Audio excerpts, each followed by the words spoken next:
a gente vai conversar sobre a relação entre as entidades não governamentais e como que isso pode fortalecer o ecossistema de conhecimento criativo e até econômico para viabilizar projetos da magnitude da proteção das águas tropicais e da proteção de corredores ambientais enormes que predadores de topo de linha, como a onça pintada, precisam. Então a gente vai conversar um pouquinho de cada coisa. Estamos no sofá de casa. Vocês não estão me vendo, para quem está no YouTube, eu estou aqui do outro lado da câmera, mas vocês vão ouvir minha voz, podem ficar tranquilos, o bate-papo segue junto. Vamos lá, Júnior.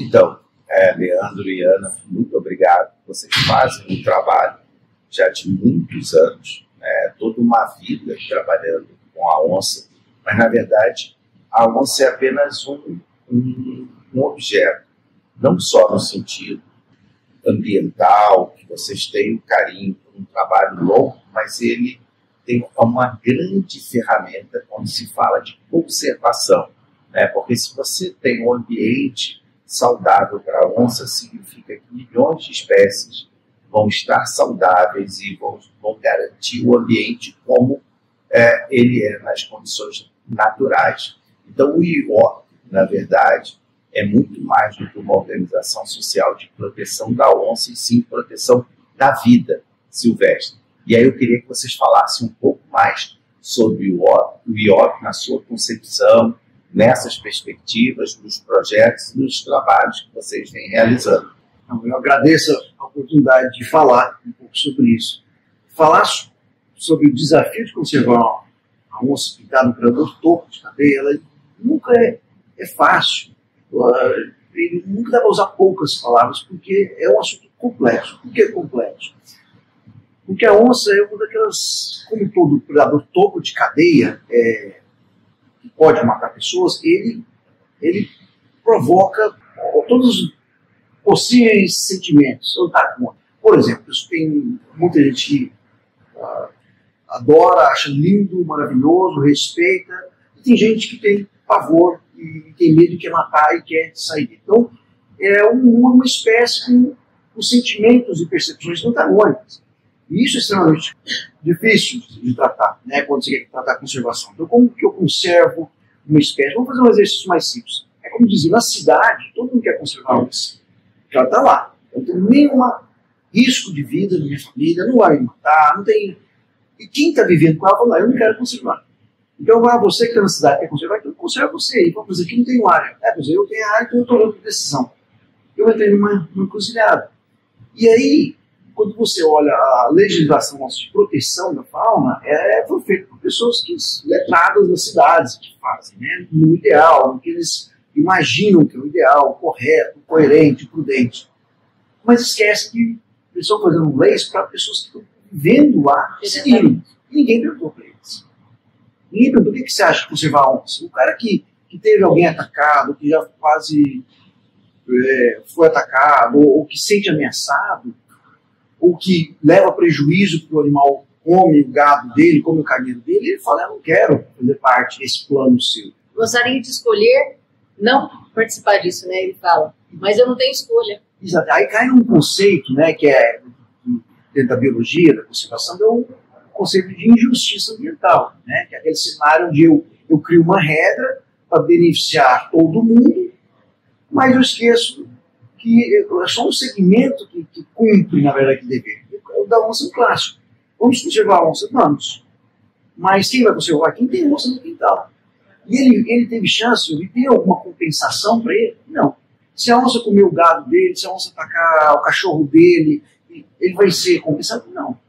Então essa pessoa acaba tendo aquela relação que a gente fala. Eu tenho um cenário onde eu crio bônus para quem não participa do processo e o bônus para quem está no processo de conservar. Isso é um cenário de injustiça. E a gente sabe, como regra, toda vez que tivermos uma situação de injustiça com a espécie vai perder. Porque nós, por natureza, a gente não aceita eu levar prejuízo, deixar de criar minha família de um animal que é inferior a gente. Isso é o nosso DNA. Então é aquele cenário assim, pode ter a lei que for, eu posso ser preso, mas eu não vou deixar a onça matar meu filho. né? Então, basta você ver, a gente como espécie, numa situação de risco, a gente é capaz de atirar um semelhante nosso, por que eu não faria isso com um animal? Então, isso assim, um cenário que, para quem convive com o animal e nem sabe da lei, que não pode matar, ele acha extremamente absurdo, incoerente. Não precisa ir muito longe, não. Você fala matar meu filho, né? Recentemente nós postamos um vídeo onde tem uma onça que pega um cachorrinho. Então, a gente estava analisando os comentários, é muito dividido. 50% fala, deixa a onça pegar. 50% fala assim, se fosse meu pet eu matava. Se fosse meu cachorro eu matava. Então, não precisa nem chegar no filho, né? Hoje em dia, muita gente tem animal do cachorro dado como filho, então eles falam isso. Mas isso é um exercício interessante para ver como é complexo. Eu quero salvar a onça, desde que eu não tenha nenhum prejuízo. Então isso é muito fácil quando você tem 85% da população em zona urbana, tomando decisão para quem tem que cumprir que está lá na zona rural. Entendeu a complexidade? Então, conservar um predador topo de cadeia tem esse dilema de lidar com essas controvérsias. Nunca vai ser uma unanimidade. Qualquer tomada de decisão. Você nunca vai agradar todo mundo. E isso torna um mega desafio, né? Mas voltando lá, como que a gente foi... Quando a gente entrou, quer dizer, eu fui estudar onça porque desde criança eu queria estudar onça, eu tinha essa paixão, né? E, inclusive foi no Rio Araguaia que eu vi minha primeira onça e eu falei, eu quero estudar onça, descobri que eu ia ter que ser biólogo, né? Quando eu comecei a estudar a espécie, naquela época também a gente sabia muito pouco sobre a onça, o que ela comia, onde ela ia, ninguém sabia muito sobre isso. Então, tudo bem, eu peguei a parte de estudar um pouco a ecologia, né? Como que ela vivia. Mas fiquei muito tempo dentro de parque nacional, né? Então passei a vida, comecei a estudar dentro de parque nacional, achava-se, não, o lugar de estudar animal é o parque nacional. Só que quando você começa a falar assim, ok, agora eu não quero ser mais ecólogo, nem biólogo, eu vou ser conservacionista. Então, obrigatoriamente eu tenho que começar a ver a relação das espécies com as pessoas, porque a conservação trabalha com pessoas, não com os animais. E aí eu não sabia disso, né? Então foi um processo duro de entender, poxa, eu só quero salvar a onça, mas aí eu descobri que, peraí, se sair do Parque Nacional, ela sai de uma fazenda, alguém pode matar, ela pode ser atropelada, o fogo criminoso pode matar. Então, quer dizer, ela tem todas essas pressões antrópicas em cima dela, fora da área protegida, que eu teria que lidar. Então foi um processo para migrar assim, da ecologia, estudar o bicho, comecei a entender que eu tenho que estudar as pessoas, como elas percebem o animal, e como que eu tenho que fazer para convencer ela, ou fazer uma negociação justa. Porque se ela não for justa, ela não vai ser cumprida. Não adianta eu te falar, olha, eu vou te notificar que é proibido matar, eu vou sair de lá e falar, olha, se ela for atacar, sabe como eu vou matar? Em vez de ser no tiro, com um cachorro, eu vou lá pôr um veneno na carcaça da vaca para comer e eu vou matar ela. E quando eu colocar veneno, eu não vou matar só ela, vai matar o urubu, vai matar o lobo, tudo que vier comer na carcaça, que é o que acontece atualmente. Então as pessoas deixaram de assumir que eram caçadores de onça, que vou chamar um caçador, e começaram a aprender a envenenar. Porque é silencioso. Ninguém fica sabendo o veneno, eu posso carregar no bolso aqui, ninguém vai saber. E vão continuar matando, como acontece. Então, a gente entra nesse paradoxo. Né? Eu tenho hoje que pensar que eu prefiro saber que tem caçadores, porque eu tenho como mapear o impacto dele contra os bichos que estão matando, porque tem envenenadores. Que esse sim mata, não só a onça, mata um monte de espécies, e você não sabe o número, você nunca vai ter um número. A gente tem onças que estavam monitorando no Pantanal, colar deu sinal de mortalidade, fomos lá na carcaça, chegamos lá, estava 2 onças pintadas, mortas, um monte de urubu, cachorro do mato, tudo que comeram a mesma carcaça envenenada. Então o cara não matou só uma onça, matou a segunda que apareceu. Entendeu? Então esse cenário é dramático, mas aí você olha o cenário e fala, o que aconteceu aqui? Aconteceu uma situação em que um cidadão, um semelhante nosso, se sentiu injustiçado e falou, eu vou eliminar esse prejuízo. Porque ninguém tomou se ser uma vítima de uma regra criada na sociedade e que só eu tenho que pagar por ela, mas quem criou não paga. Ele se sente injustiçado. Então ele abate, ele faz a retaliação, raiva. Será que uma alternativa para isso seria, por exemplo, todo animal comido por uma onça na fazenda, o Estado repusesse o valor desse animal, isso já diminuiria essa tensão no campo? Isso acontece, assim, é uma ferramenta que a gente fala de conservação e manejo, porque de certa forma você está manejando uma situação e visando a conservação daquela espécie. Isso já acontece na Europa, nos Estados Unidos, alguns lugares na África. O problema é você operacionalizar isso para um país do tamanho do Brasil, tem quase 6 milhões de propriedades rurais, em que você tem áreas remotas. Então, qual é a possibilidade disso acontecer na prática, de ter esse controle? Zero, não vai acontecer. Mas funcionaria no Brasil? Claro que funcionaria em casos específicos. Por exemplo, se eu tenho a onça da Mata Atlântica que é extremamente ameaçada, eu sei quando os animais têm, eu sei até quantos têm. Eu sei onde são e até quantos têm. Então, era uma oportunidade do Estado falar, olha, todo mundo que está no entorno da cidade de conservação, que tiver prejuízo nessa população, que é super importante, ela é o último, ele vai ser compensado. Entendeu? Porque essa população não pode perder uma linha de vida. Eu estou colocando os últimos 20 animais, cada um é importante. Entendeu? Agora, a gente não pensa isso porque a gente tem um erro no Brasil com relação à fauna, porque a gente pega os problemas com fauna e sempre quer soluções que sirvam como regra geral para o país. E a realidade do Rio Grande do Sul é uma, a realidade do meio do Acre é outra. Como que eu tenho uma mesma regra com um país que podia ser dois países diferentes, entendeu? Então, assim, isso é um problema muito sério, porque as leis não fazem sentido como uma regra coerente para ser cumprida, entendeu? Então, a gente tem vários casos para citar assim. Então, isso é uma pena, porque como conservacionista você vê que não vai acontecer, porque não vai fazer sentido. Se ela não faz sentido, se ela não tem coerência, a gente tem tendência, no íntimo nosso, não aceitar e não cumprir. Eu aceito que na sua frente, mas na hora que você virar as costas, eu não vou cumprir aquela regra que não faz sentido. Então, a única alternativa seria a educação, né? Que o povo do campo pudesse ter acesso a mais informação, ou entender as consequências, até mesmo como um retorno para eles dos danos que ele pode causar no envenenamento da onça, ou até mesmo na ausência da onça no ambiente. Será que isso é a única alternativa, então? Não, exatamente o contrário. Se eu for educação, então eu tenho que educar o povo da cidade. E falar, olha, vocês estão criando uma regra, se dá contrapartida para aquele pessoal lá. Então a educação inversa, não é educar o cara para não matar. É educar o cara da cidade que faz a regra e falar assim, olha, se eu vou criar esse cenário aqui, ele pode ter prejuízo, ocasionalmente vai ter prejuízo, então tem que ter uma compensação. Se eu não criar uma compensação, eu não equilibro essa balança e aí vira uma injustiça ambiental. Entendeu? Então não é, o pessoal que mata, ele não mata por falta de educação, ele mata porque ele está num cenário, numa situação em que ele acha que vai ser injustiçado. Então, na verdade, o problema todo nosso de tensão está no arcabouço legal, precisa ser reestruturado. Eu acho que vale a pena a gente fazer um parênteses que nós, Instituto Onça Pintada, a gente é pioneiro em algumas alternativas de manejo. Uma delas nós testamos em 2004 e 2006, no projeto nosso que a gente desenvolveu no Pantanal, a compensação financeira por perda de rebanho. Foi um projeto piloto para a gente ver que ele funciona, mas numa escala menor, como o Juliano falou, porque depende de uma força-tarefa gigantesca, né, para fazer isso funcionar. Mas se a gente conseguisse organizar de fato, funciona. Se eu pagar pela carcaça de uma res predada, o fazendeiro não vai matar. Isso é um fato. A segunda coisa que o Instituto Onça Pintada criou foi o certificado Onça Pintada, que ele dá luz, né, àquele proprietário rural ou aquele empreendimento rural que ajuda na conservação de fato da onça pintada.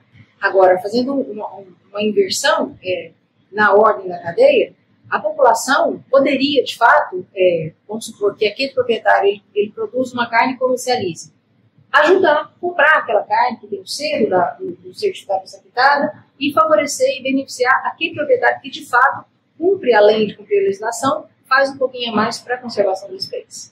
Então, a gente tem o certificado Onça Pintada que foi criado e estamos bem, né? Hoje a gente tem mais de 500 mil hectares de área efetivamente preservada com o selo de certificado Onça Pintada, e a nossa ideia é que isso aumente a cada dia. Né?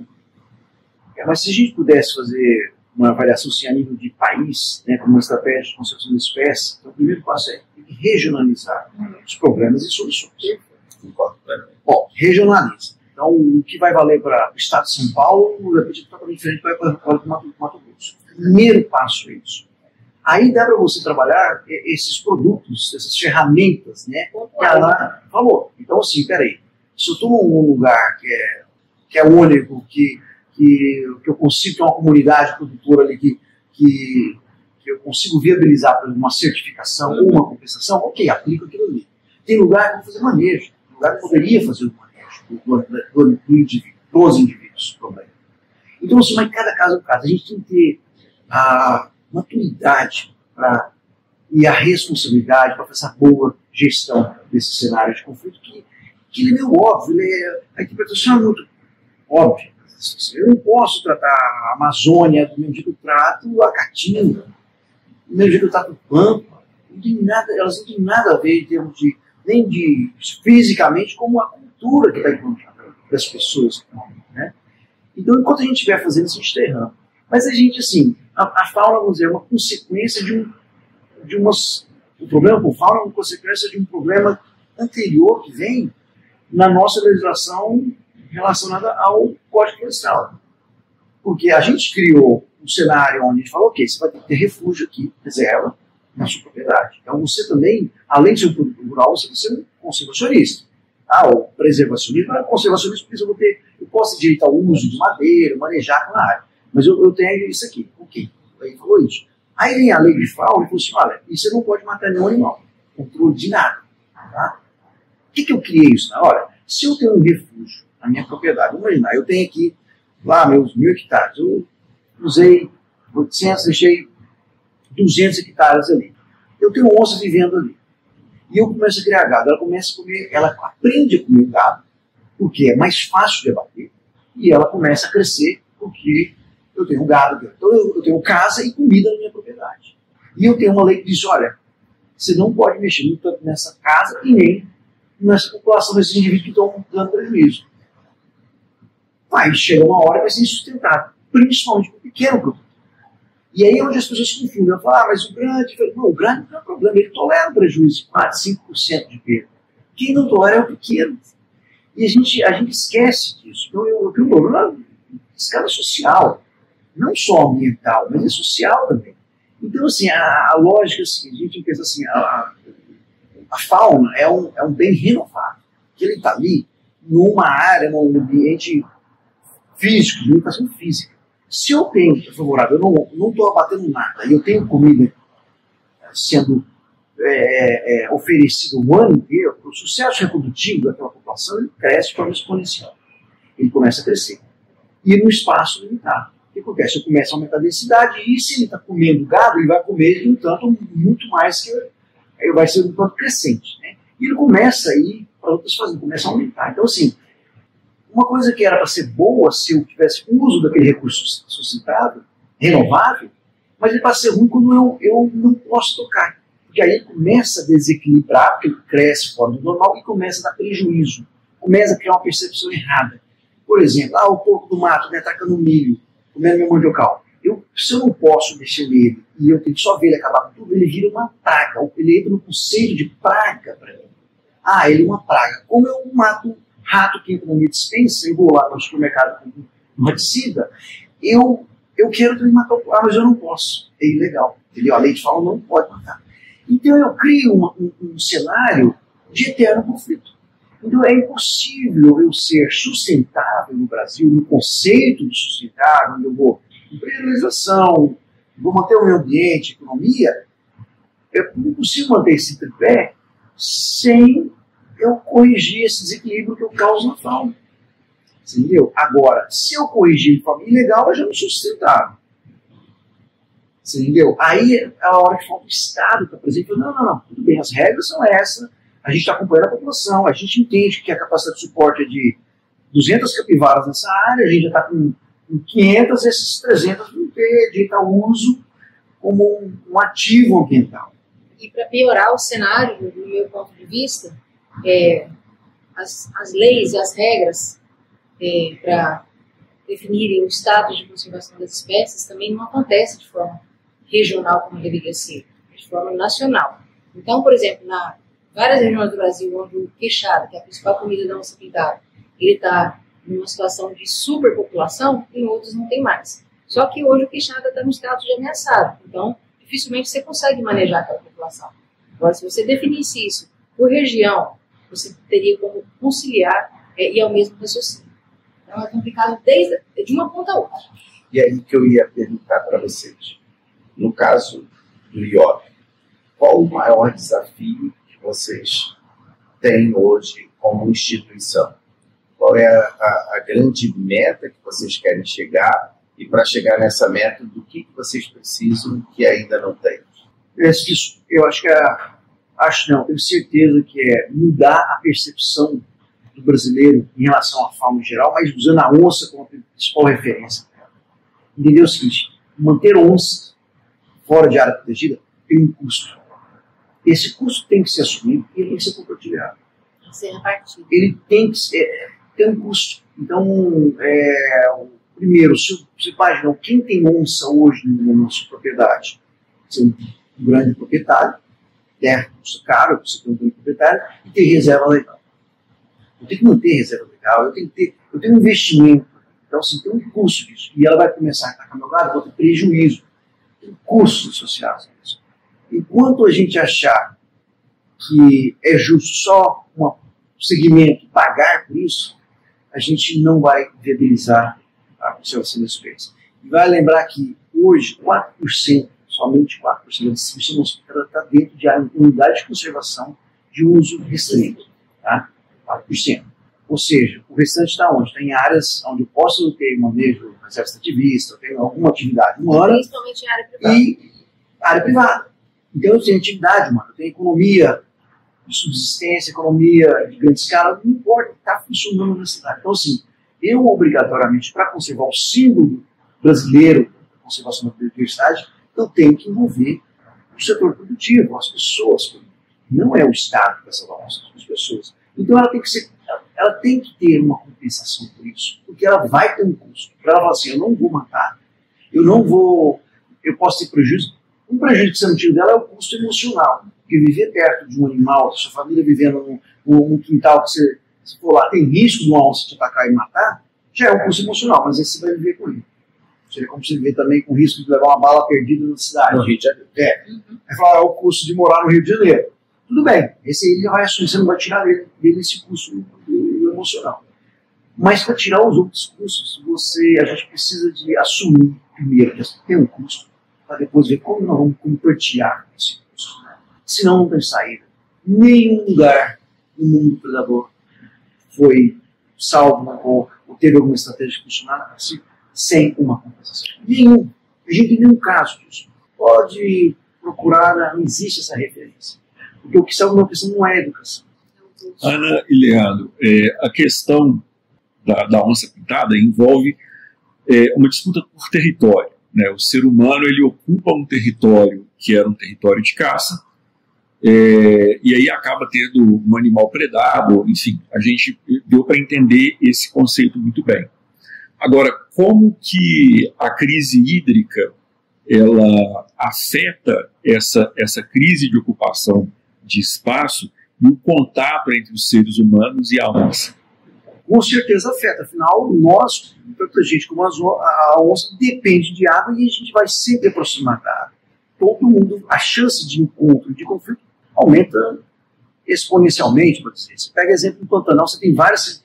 o Pantanal hoje, por exemplo, que está numa crise absurda, né? Você vê pequenas lagoas que têm uma altíssima densidade de jacaré que competem com o gado. O gado que bebe água ele não tem acesso porque eu tenho lá 2 milhões de jacarés, inclusive bloqueando o acesso à água. E eu estou falando de uma lagoa que virou um laguinho e está todo mundo competindo ali. E você acha que uma onça não vai estar ali perto da água? Quer dizer, as áreas de vida dela começam a ficar ligadas à água, elas começam a moldar seus territórios com a proximidade da água. Ou seja, a chance de a gente aumentar o conflito na busca do recurso vital para todo mundo, para todo ser vivo, é lógico muito maior. Então a chance de ter conflito, com retaliação, com prejuízo para a espécie, lógico. Quando a gente fala na questão do Estado arcar com prejuízo do pequeno produtor com relação à predação do teu gado, é uma coisa muito interessante. Mas como que a gente pode pensar também no processo em que a sociedade arque com essa questão da falta de água para diminuir essas tensões? Porque, assim, definitivamente, o cara que tem a onça no quintal dele, ele tem um problema maior com relação a ela. É o mesmo cara que vai sofrer, de repente, mais com a falta de água. Mas, muitas vezes, é o mesmo grupo de pessoas que está explorando aquele ambiente de uma maneira errada, assim, às vezes por falta de conhecimento mesmo, tira mais do que precisa e tal. Como que a gente pode trabalhar isso para ter uma equidade no futuro? E aí a equidade é um termo certo, porque, conforme vocês falaram, não é a mesma solução para o Pantanal do que é para a Caatinga. Eu acho que aí está o nosso grande desafio. A gente tem que usar o máximo de maturidade, conhecimento das diversas áreas para falar assim, qual é a melhor saída para cada cenário. Em relação à água, quando você fala, eu acho que finalmente as pessoas, assim, de uma forma geral, estão se tocando de que algo muito fora dos padrões está acontecendo. Né? Porque acho que a gente tem sempre a impressão de, não, esse ano foi ruim, o ano que vem vai voltar ao normal. E de repente você fala, de repente o normal já vai ser esse drama de muita água, uma hora eu morro afogado, uma hora eu morro com sede, né? E eu não sei, eu fico pensando, eu acho que o grande produtor ele tem mais acesso à tecnologia e a pensar alternativa e dar os seus pulos. O problema são os pequenos, né? Então, esse é o que a gente tem que correr lá e falar, olha, vamos dar alternativa. Mas uma coisa que eu fico pensando é que isso tem um vazamento de água de chuva.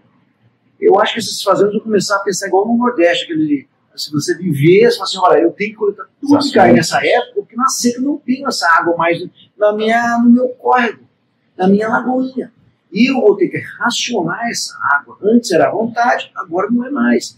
Então esse valor para a água, ele vai chegar na marra, a gente não vai ter opção, assim, ele está muito, muito rápido até. Um negócio que parece que está tendo um esgotamento mesmo, né? Então, por um lado, a gente vê grandes empreendimentos utilizando muita água, grande quantidade de água, explorando os mananciais. Então, eu sou ignorante no assunto, mas eu não sei se isso imagino que isso contribui para o esgotamento, e eu acho que a gente está chegando numa zona limite, num tempo limite. Então, assim, a gente está sofrendo na pele. Ontem mesmo teve matéria da ProSoja publicado falando da queda na produção por conta do clima. Ontem, a própria ProSoja falando, olha, estamos deixando de produzir soja nos mesmos níveis porque nós estamos tendo problema clima, hídrico. Não, anteontem a gente vindo para cá, para esse evento, a gente presenciou então um evento de fogo grande, com gado atordoado, tentando fugir, e 5 minutos depois, no asfalto, um outro gado, umas 1000 cabeças nos garrotes sendo tocados, de uma fazenda para outra, com certeza não tinha pasto, e a gente constatou que realmente o pasto estava rapado, e quando tinha, estava muito seco. Só que nas mesmas fazendas onde o pasto estava rapado, tinham vários pivôs de algodão, desse tamanhozinho já, com o algodão mesmo nascido, quer dizer, um algodão que é pequeno para o tamanho. Então, assim, nessa época de seca, essa área verdinha num contexto completamente seco. Então, eu fico pensando, até onde que a gente vai chegar com isso? É engraçado que esse é o ponto. O Centro-Oeste, ele tem essa umidade que existia no passado por conta de um rio que passa na atmosfera, chamado Rio Voador. Esse rio está perdendo intensidade. E está perdendo intensidade por conta das mudanças de grandes massas de ar que existem e que regulam o clima no planeta. Então isso está sendo alterado e a gente começa a perceber. Associado a isso, é que eu digo, a culpa nem sempre é de São Pedro. Nós aqui também erramos. O Lugero mostrou no artigo dele, isso está ali categórico, a correlação direta entre perda de área florestal e perda de água. Então, e o Código Florestal ajudou a intensificar isso, porque ele diminuiu o tamanho das áreas de APP e, sobretudo, nas margens dos ecossistemas aquáticos. Esse é o preço que a gente está pagando, o preço que a gente pagou por um incremento rápido do agronegócio brasileiro em detrimento das questões ambientais.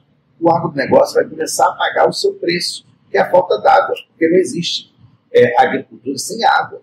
Não existe gado, não existe plantação, não existe vida. Então, assim, esse é o ponto que a gente está. A gente tem um ponto de retorno. Podemos pensar em restauração, podemos pensar num corredor de biodiversidade, e quando as pessoas pensam, é para onça. Não, não é para onça. É para toda a vida, inclusive vegetal, que garante a água que nós precisamos no Centro-Oeste. Na minha opinião, o grande efeito que nós temos é o efeito humano. O clima está ali, esse a gente não vai controlar, mas a gente pode minimizar esse efeito.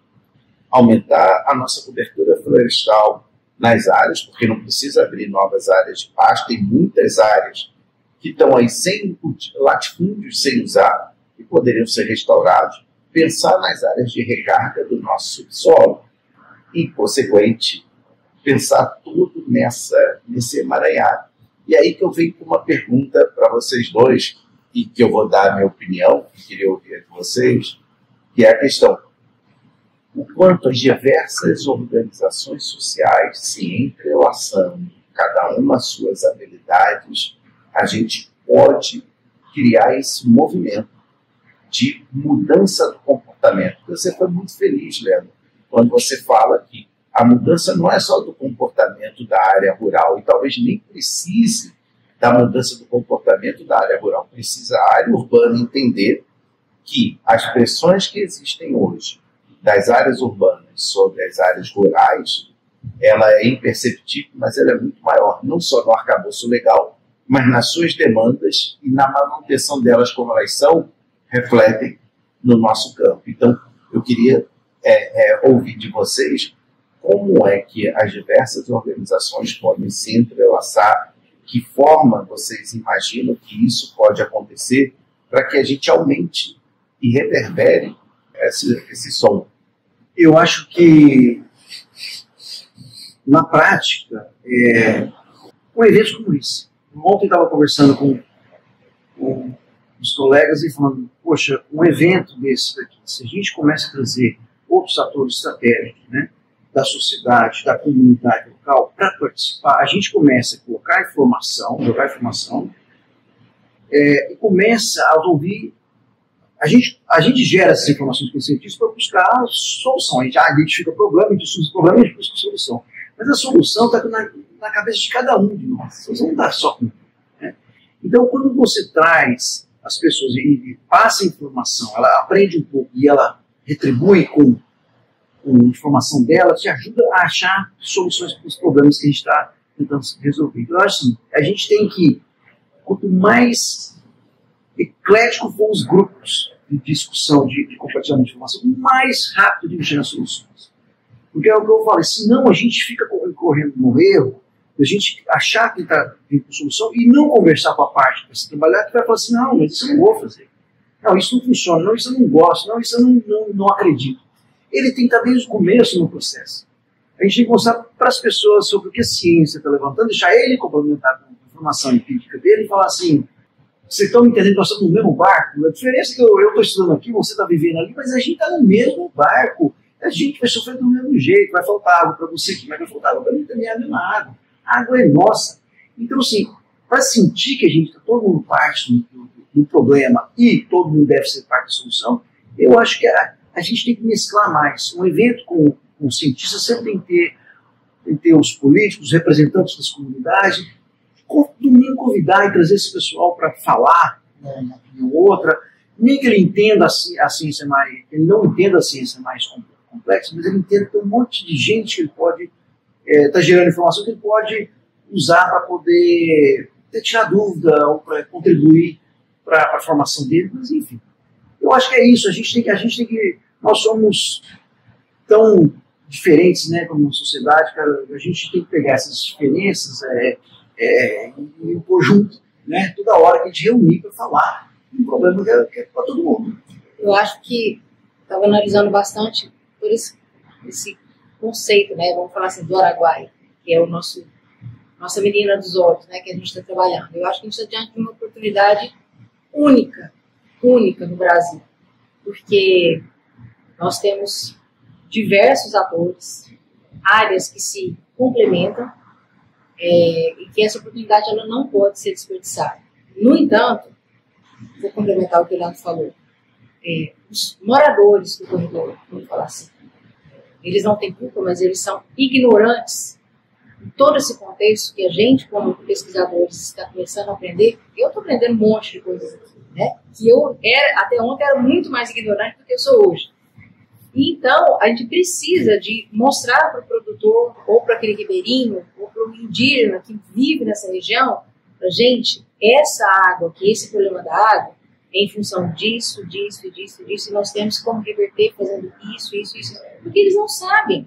Então, se a ciência não se prontificar, se organizar e colocar em prática esse ensinamento, a gente não vai dar um passo adiante, além de reunir aqui a parte técnica e pronto. Além disso, coisas importantes estão acontecendo, que é associar, tem o Ministério Público vindo, tem, se a gente puder contar com políticos de boa intenção, com todos os setores da sociedade, né? E o Leandro falou muito bem, tem que trazer os locais para participar disso aqui e eles cada dia mais conhecerem sobre a problemática. A gente tem um problema gigantesco, mas tem uma grande oportunidade que a gente não pode desperdiçar. Então, o que a gente tem que fazer? É se organizar na estratégia, um planejamento estratégico, curto, médio e longo prazo para o Araguaia. Como é que nós vamos ajudar a salvar esse manancial aqui? Gente, só na nossa área, a área de vocês é mais abrangente, só na nossa área do corredor são 13 milhões de hectares de área. 3 mil quilômetros de rio, então, no Araguaia do Tocantins, que formam o corredor da onça, que a gente chama, né? Então, a gente tem que fazer esse piloto funcionar para essa área, seguindo essa parte do planejamento estratégico. Se a gente não fizer isso, não escrever qual é o nosso plano em curto, médio e longo prazo, para envolver todo mundo, e a gente conscientizar, não, esse produtor que está mexendo com esse piloto não pode fazer isso. Vai ter que arrumar uma outra alternativa. E realmente acontecer isso. Não, esse aqui precisa de melhorar, incrementar a vegetação na sua área, que está totalmente devastada. Então, vai ter que ser um trabalho de formiguinha, se a gente quiser que isso dê algum fruto. Senão, daqui a alguns anos a gente vai se reencontrar aqui e falar, realmente o Araguaia morreu. Eu acho que essa que é a moral da história. É uma coisa interessante, eu estava conversando e acho legal a gente registrar isso. Eu, Leandro e o Zé, rapidamente, né, e a gente estava começando a pensar em, por exemplo, como nesse programa Araguaia Viva conseguir trazer o IOP dentro da perspectiva da onça e trazer recursos e etc. para que isso fique efetivo. E aí, conversando agora mais cedo com o Mário Lúcio, eu acho que a gente talvez tenha um mecanismo que a gente poderia criar. Porque eu sempre imaginei que o Estado, ele que deveria estar preocupado na gestão do território, na manutenção. Mas talvez a sociedade civil, através de vários mecanismos, ela pode não ocupar o lugar do Estado, que a gente nunca vai ocupar isso, mas a gente pode fomentar e acelerar esse processo. Por que eu estou comentando isso? Eu vejo nitidamente, nós vemos isso, que o Rio Araguaia está numa séria crise ambiental.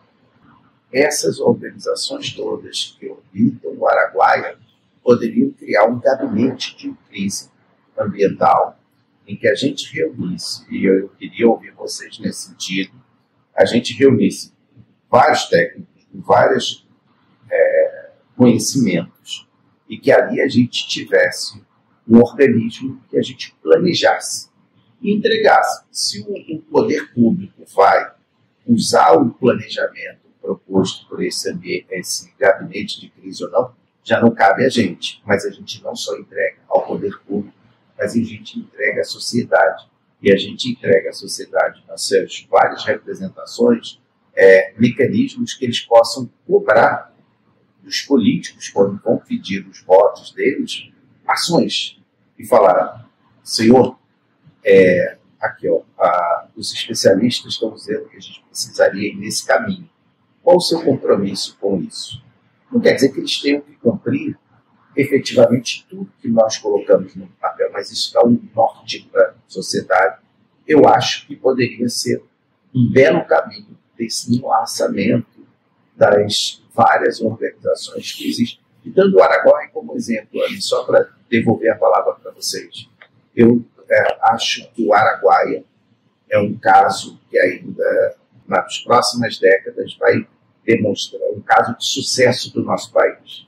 Nós estamos na fase embrionária desse caso de sucesso, reunindo pessoas, reunindo ações, reunindo atividades, mas é muito claro, quando eu vi a perspectiva do corredor da onça e ligando o Cerrado à Amazônia, eu falei, olha, aqui, porque eu sempre defendi, Leandro e Ana, que a gente não precisava de fazer corredores. Eles já existem, eles estão na paisagem, são os rios, são os capilares da paisagem.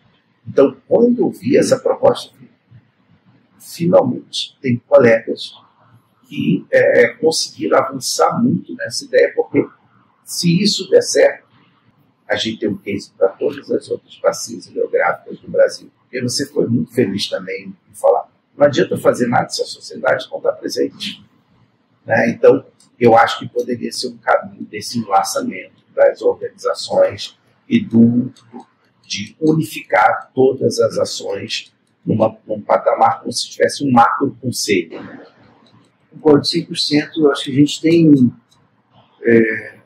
as organizações envolvidas têm conhecimento, têm maturidade, têm estratégia para fazer isso.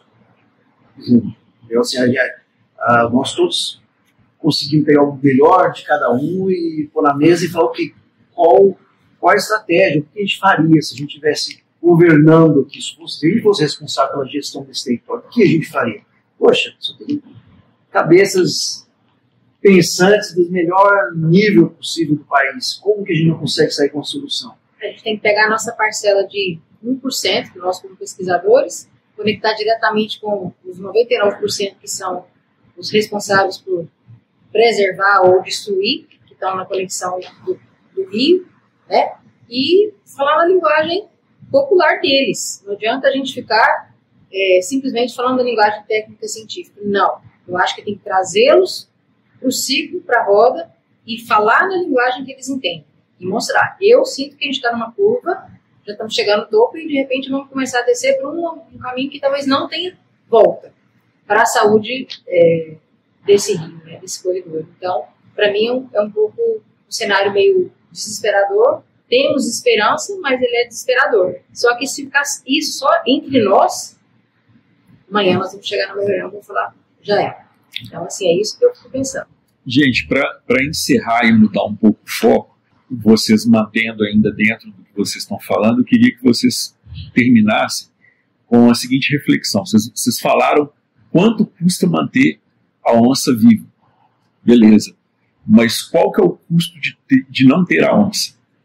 Essa é uma boa pergunta, porque a resposta dela não é tão simples igual você imagina que seja. Assim. Porque um problema de escala. Eu vou explicar por quê. Se eu tenho um proprietário rural, ele tem lá essa chacrinha lá, e a onça tem mata, na cabeça ele não consegue enxergar que se ele eliminar toda a onça que entrar ali, que vai ter nenhum prejuízo, porque na cabeça ele fala assim, em outro lugar tem. Então, ele não consegue, ele está inserido, ele é um ponto na área de distribuição que ele não consegue se enxergar o poder que ele tem de impacto. Então, esse é uma pergunta de risco, da resposta ser, se perder a onça, não tem efeito no ano, não vivo dela, não depende dela. As pessoas que têm o poder de matar, ele não tem essa percepção. Não só a percepção holística da situação do cenário, nenhuma percepção moral, filosófica da situação, nenhuma. Ele simplesmente está no modo que ele acha que entre eu e ela, só eu e ela vai estar fora daqui. Então, assim, é um problema de escala. O indivíduo, ele não enxerga que ele faz parte desse povo. E se todo mundo pensar igual ele, vai acabar com tudo. Só que ele não está enxergando isso. Entendeu? Então, é mais complexo um pouquinho esse caso da onça para responder essa pergunta. Eu penso assim, se for pensar no conceito ecológico, tem todas aquelas implicações. Você tirou o predador e vai acontecer tudo com a base de presa, vai desequilibrar. Isso a gente sabe que acontece. Agora, se for pensar na parte filosófica, como o Leandro falou, mais sentimental da história, pensar que uma espécie pode, uma espécie do porte, não, do valor do predador topo de cadeia como hospitado desaparecer da face da Terra, e pensar que a responsabilidade é 100% nossa do ser humano, isso é difícil de engolir, né? Mas não, houve uma catástrofe, aconteceu uma catástrofe que não tinha a ver com o ser humano e extinguiu, é uma coisa. Agora, nós somos responsáveis, aí é um peso muito grande que eu, particularmente, não gostaria de ter como responsável, me sentir como responsável para isso. Então, eu acho que essa é uma questão que a gente tem que parar para pensar. Não é simplesmente mais uma espécie, né? Mas aí você fala isso, mas a gente tem onça pintada no quintal de casa que vem lá e a gente passa altos apuros. Eu já fui quase atacado algumas vezes, né? Onças que vêm selvagens da natureza e entram lá no quintal, né? Elas são traídas pelas onças que já cria lá, tá? E é aterrorizante. Eu já senti na pele várias vezes, eu já tive medo várias vezes. A onça já ameaçou vir atrás de mim várias vezes. Assim, o instinto nosso, o nosso DNA é falar assim, primeiro é o correr, mas se você sente acuado, não tem como correr, o segundo eu tenho que reagir, eu tenho que matar. Né? É o nosso modo de sobrevivência, tá? O nosso DNA é involuntário, nem se você não quiser, você vai querer fazer isso. Então, assim, eu volto a falar, assim, não é um assunto que vai ser, qualquer resposta nunca vai ser unanimidade na sociedade, porque a gente vive diferentes realidades. Então, eu tenho muito medo de uma pergunta simples, assim, nessa simplicidade de ter uma resposta tão simples, possa para alguns ser interpretado como, não, eu posso fazer o papel do predador, eu posso substituí-lo, né? Tem gente que acha, eu ouço essa percepção, eu já vi essa percepção ser contemplada por alguns. Fala, não, se a onça faz o que ela come, capivara, fechada, viado, eu posso abater isso, eu posso ser o caçador. E aí, quando ela fala isso, você vê que a preocupação dessa relação que é tão complexa, ecológica, né? A gente perdeu já. Né? A gente distanciou, né? Talvez o nosso semelhante indígena ainda está lá pertinho, lá, ele é um ser ecológico. A gente perdeu essa relação ecológica com o meio ambiente. Isso é sério, porque a gente então passa a não entender como funciona. Quer dizer, o indígena está se entendendo tudo como funciona. Ele tem essa planta, essa árvore, essa água, aquilo tudo faz sentido. Ele usa tudo aquilo. Naquele ecossistema faz sentido. Agora, quando eu entro no auge da minha ignorância, com arrogância, e falar, olha, eu não preciso dessas espécies, poxa, vai indo rumo ao caos, né? Caos ambiental, né? E por ignorância, né? E por empatia com aquele meio, com aquela casa nossa ali. Esse é um risco que a gente corre, tem que cada vez mais, e daí os resultados de degradação em cima dessa atitude nossa. Bom, essa resposta pode não ser tão simples, mas é fácil. Então, se a gente pensar que, ao preservar a onça, a gente preserva a água, preserva as árvores, as flores, preserva o colibri, o boto, os peixes. Sim, a gente pode dizer que a onça ela é o representante hoje, espécie, uma referência de espécie de qualidade ambiental. Então, se a onça está presente, porque eu tenho qualidade ambiental muito boa que garante ela estar ali. Porque é um animal que depende de grandes áreas, é um termômetro, com presas, com água, com cobertura vegetal. Então, por isso que ela é usada como um animal símbolo da conservação da biodiversidade brasileira, é reconhecida oficialmente e é tida como predador, uma espécie-chave, né? Ela é chave para manter o equilíbrio dos ambientes. Então, é uma referência de qualidade. Posso dizer que enquanto tem onça, tem esperança? Com certeza. Tanto que nossa meta, nosso desafio no corredor é garantir que a onça nunca desapareça do corredor, porque aí a gente pode certificar que a gente está fazendo o nosso papel e está contribuindo para que ela mantenha.